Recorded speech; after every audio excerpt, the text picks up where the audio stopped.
Assalamualaikum warahmatullahi wabarakatuh. Kembali lagi di acara Bisalah Ramadan. Pada sore hari ini kita ngabuburit, bincang-bincang seputar Ramadan. Kita kedatangan narasumber atau tamu dari rekan-rekan pegawai KUA Totikum. Ada Pak Ustadz Sarto, Ustadz Suwandi, dan Ustadz Asri. Ya, alhamdulillah, terima kasih atas kedatangan di studio kami. Kita akan bincang-bincang seputaran zakat, infak, dan sedekah. Jadi tidak ada materi, kita langsung bincang bebas lah seputaran zakat, infak, dan sedekah. Ini Ustadz, kira-kira kalau kita sedekah kan harus ada teknisnya, itu berapa beras, berapa liter beras. Apakah bisa kita uangkan atau bisa lewat kris masuk di rekening pengurus atau bagaimana? Mungkin bisa penjelasan zakat infak. Mungkin ada standarnya berapa liter ya besaran zakat fitanya. Pemerintah juga melalui edaran itu, Kementerian Agama telah mengedarkan bahwa untuk kita di 1447 Hijriah di tahun ini, bahwa besaran zakat itu untuk beras 2,5 kg atau 3,5 liter per jiwa. Nah, kalau diuangkan itu dalam bentuk rupiah itu berjumlah 42.000 per jiwa. Dan ini sudah melalui pertimbangan yang dilakukan oleh Kementerian Agama dengan melihat bahan-bahan pokok yang ada di pasar. Ini disesuaikan tingkat harganya sehingga ditentukan 42.000 per jiwa yang harus dibayarkan. Jadi ini salah satu kewajiban yang tidak boleh lagi ditawar-tawar. Itu berkaitan dengan itu. Kalau dulu-dulu itu ada orang zakat itu dengan ubi. Itu hitungannya dia, karena dia makanan pokok masyarakat di situ adalah ubi, maka mereka zakat pakai itu. Cuma repotnya itu kalau kita membagikan itu berkarung-karung, aduh, bapikul memang, bawa. Nah, kalau memang dengan binatang ternak, dia tergantung sebenarnya apa kebutuhan yang terkondisi yang ada di lingkungan di masyarakat itu. Cuma lazimnya kita saat ini itu sudah dalam bentuk uang. Nah, kalau berkaitan dengan transfer kris, saya rasa barangkali melalui perkembangan seperti yang disampaikan tadi, saat ini tentunya Badan Amil Zakat atau BAS itu akan melakukan inovasi terus-menerus ya, akan melakukan inovasi sebagai bagian dari upaya untuk memperbaiki proses penyaluran, penerimaan dan penyaluran daripada zakat itu sendiri. Dia sudah dalam bentuk transfer, mungkin akan ada sistem yang akan dibuat ya tersendiri. Tapi untuk tahun ini saya kira barangkali masih pada tahap, kalau kita di wilayah Banggai Kepulauan ini masih tahap langsung. Jadi kebiasaan kita, tradisi kita itu langsung datang ke masjid, orang langsung berhadapan langsung ya, kemudian membayar karena ada doa penerima yang dibacakan oleh UPZ, unit penerima zakat setempat, berarti yang ada di masjid-masjid. Saya kira demikian untuk sementara. Syukron Ustadz. Alhamdulillah sudah sangat jelas pemirsa Bisalah Ramadan apa itu zakat, infak, dan sedekah di bulan Ramadan ini. Pemirsa, ngabuburit sore hari ini kita ada pertanyaan dari online mengenai zakat, infak, dan sedekah. Kan Ustadz, kita kan sebagai muslim, rezeki kan sudah diatur untuk membayar zakat apa semua. Tapi kenapa kita selalu overthinking atau cemas akan hal itu? Terburu-buru dalam bekerja, melakukan sesuatu terburu-buru. Nah, seperti ke pasar Ramadan, takut habis kue di lapangan, di pasar. Pokoknya biar basi jam 1 masih mengantuk langsung pergi. Padahal rezeki kan sudah diatur, sudah tertata. Seperti ada hadis saya dengar, burung pergi dalam keadaan lapar, tapi pulang dalam keadaan kenyang. Mungkin bisa penjelasan Ustadz, bisa ya. Baik. Saya terlebih dahulu ya, izin Ustaz. Baik. Kaitannya dengan apa namanya tadi? Selalu overthinking besok mau dapat rezeki apa. Iya, baik. Jadi gini, Selalu terburu-buru. konsep dalam hidup itu sebenarnya kalau saya seperti ini. Kita harus selalu berprasangka baik kepada Allah. Itu yang pertama, harus berprasangka baik kepada Allah. Karena Allah yang sudah mengatur kehidupan makhluk. Itu Allah sudah atur. Seperti yang disampaikan oleh saudara moderator tadi, bahwa rizki seorang manusia itu tidak akan mungkin tertukar, tertakar, sudah diatur oleh Allah. Gitu. Cuma kalau konsep harus orang pergi beli kue itu di jam 1, itu bagian dari ikhtiar. Nah, harus dibedakan ya. Kalau ketentuan rizki itu memang Allah sudah atur. Tapi ada ketentuan ikhtiar yang harus dilakukan oleh manusia. Nah, kan gitu. Kan seperti ada riwayat begini. Ada seorang sahabat itu, dia pergi sholat sampai di masjid itu kudanya itu dia tidak ikat. Dia masuk sholat. Begitu keluar sholat, kudanya hilang. Mengadu kepada Nabi. Ini riwayat yang menjadi pelajaran. Mengadu kepada Nabi. Nabi bilang, kau punya kuda ada ikat? Tidak. Nah, berarti kau salah. Harusnya kau ikat dulu. Kalau dia hilang baru kita bertawakal kepada Allah. Ini kau tidak ikat ya dia hilang, dia pergi. Nah, sama dengan pergi cari kue. Kita sudah tahu jam 1 itu sudah mau diborong. Kita masih mau pergi jam 3. Nah, dapat zong itu. Ya. Jadi itu ikhtiar. Antara ikhtiar dengan ketentuan Allah itu tidak boleh disamakan. Kalau ketentuan Allah kudrat yang sudah tidak bisa diganggu gugat. Tapi ada ikhtiar manusia yang harus kita jalani. Itu berkaitan dengan yang intinya kita positif kepada Allah. Allah sudah atur memang rezeki kita berkaitan dengan bayar zakat ini.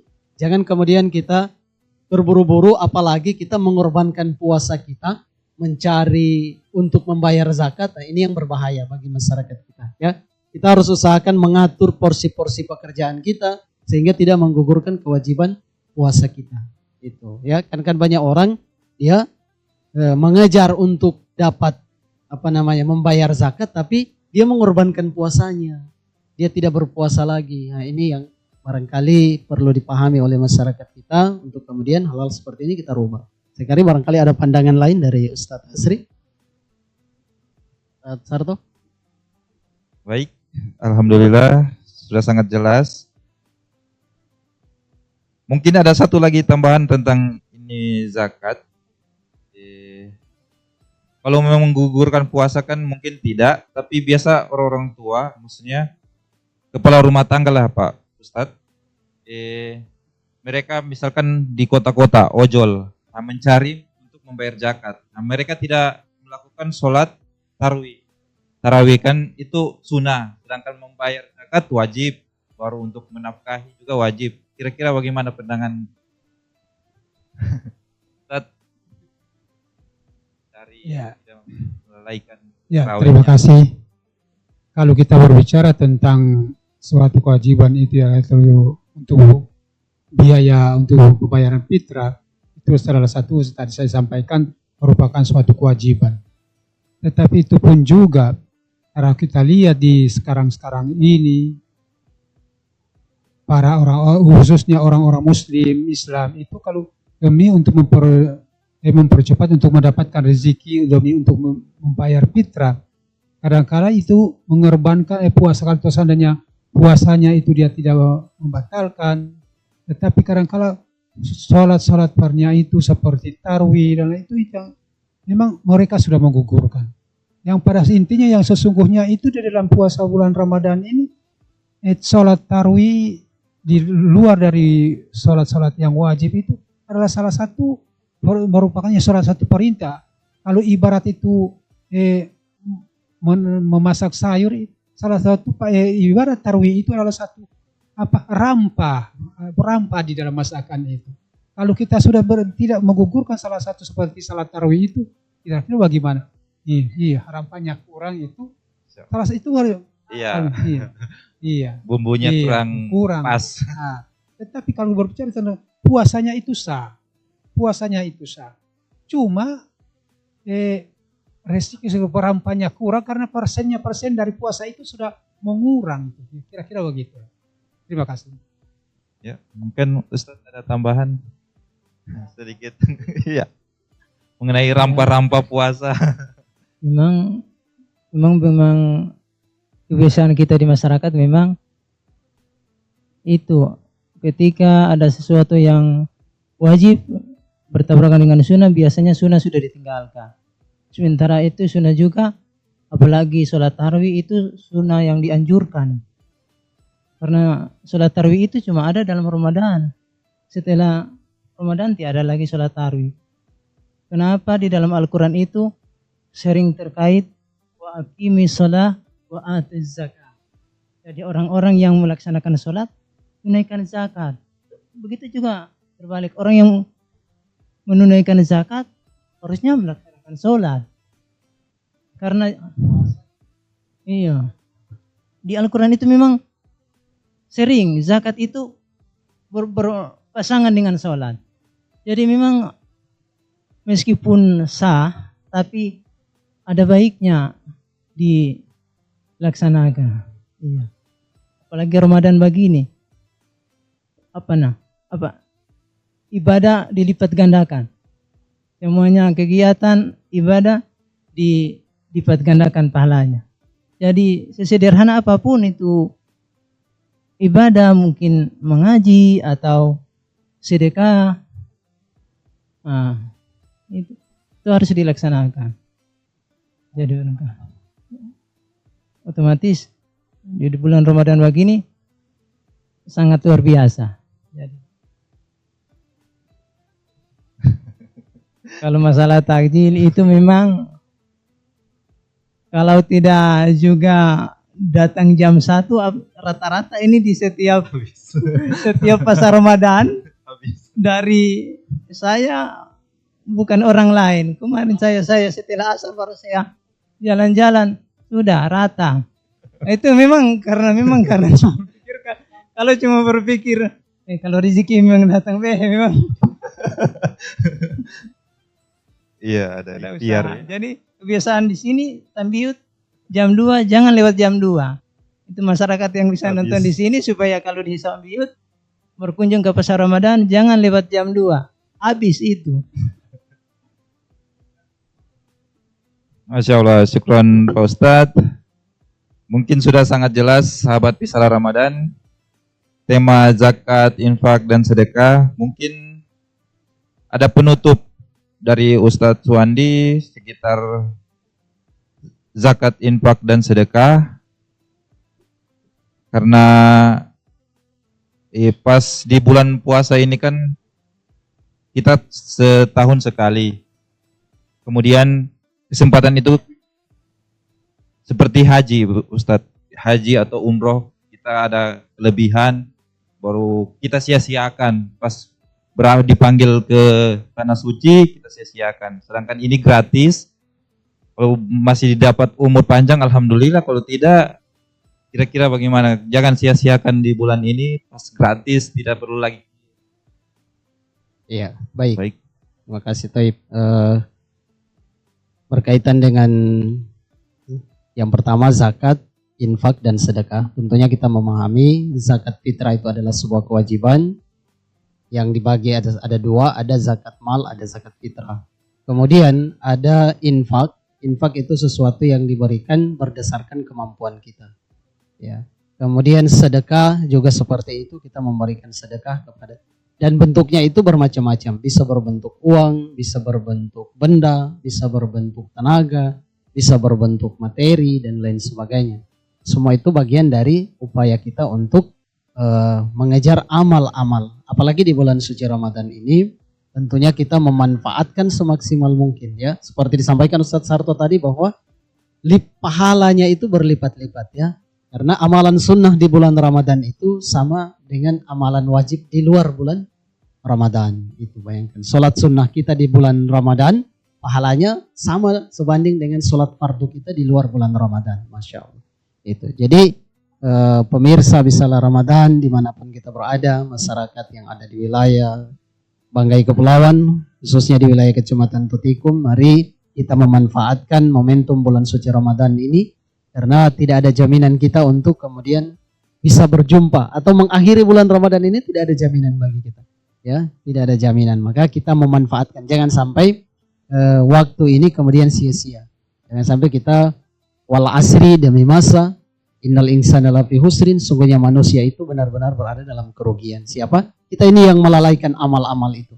Padahal kita sudah berada di bulan suci Ramadan, kita melalaikan amalan-amalan itu. Kita menggugurkan amalan-amalan itu, sehingga kita menjadi golongan orang-orang yang merugi. Gitu. Jadi Toib, barangkali ini mudah-mudahan kita semua bisa memahami, ya. Pada pemirsa sekalian, mari kita tunaikan zakat fitrah. Kelebihan yang ada, mari kita bersedekah. Mari kita membayarkan infak-infak kita keluarkan. Karena sedekah itu merupakan salah satu kunci bagi kita untuk membuka rizki Allah. Kalau kita memperbanyak sedekah. Yang kedua, sedekah itu juga bagian dari upaya menggugurkan dosa dan kesalahan kita. Kemudian sedekah itu memperpanjang umur kita. Insya Allah. Kalau kita banyak bersedekah, maka insya Allah kita mendapatkan kebaikan-kebaikan yang luar biasa. Saya kira demikian. Selamat kita menunaikan ibadah puasa. Kita sehat-sehat semua. Wallahu a'lam bishawab. Assalamualaikum warahmatullahi wabarakatuh. Waalaikumsalam warahmatullahi wabarakatuh. Baik, pemirsa Bisalah Ramadan, tak terasa kita sudah menjelang berbuka puasa. Mungkin kita akhiri sampai di sini. Semoga amal puasa kita di 10 hari kemarin diterima Allah Subhanahu wa taala. Saya sebagai moderator undur diri. Terima kasih Ustadz. Alhamdulillah, saya akhiri. Assalamualaikum warahmatullahi wabarakatuh. Allahumma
الخير